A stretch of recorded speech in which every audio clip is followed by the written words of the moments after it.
Hi hello అందరికి నమస్తే. నేను మీ స్టీరో ఈ రోజు మరలా సరికొత్త వీడియోతో మీ ముందుకు వచ్చాను. సైనడ్ బిల్లంక సుంకర రోడ్ స్టార్టింగ్ లో బసవరకొట్లు వద్ద ఉన్నాం మనం. ఇప్పుడు ఈ రోజు మన పులిశెట్టి సత్యనారాయణ గారి ఇంటికి వచ్చాం. ఈ రోజు మనం అలాగే ఆయన కుమారుడు 18వ సంవత్సర శబరిమల యాత్ర సందర్భంగా ఆయన 18 సార్లు మాల వేయటం జరిగింది.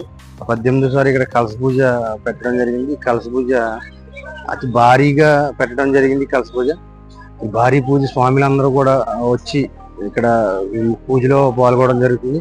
అలాగే ఈ పూజ కార్యక్రమం మీరు అందరూ కూడా తప్పకుండా చూడండి. అయితే స్వామివారి మన ఊరేగింపుతోటి కలసలు స్వామిని శిరపైన పెట్టుకుని కలసలు అలాగే ఊరేగింపుతో గ్రామం అంతా అలా గోదావరికి వెళ్ళి నది దగ్గరికి వెళ్ళి వశిష్ఠ గోదావరి దగ్గరికి అక్కడి నుంచి అలాగే ఇక్కడికి కలసలో శిరస్సు మీద పెట్టుకుని ఇక్కడ రావడం జరిగింది. అలాగే ఇక్కడికి వచ్చి ఈ పూజ కార్యక్రమం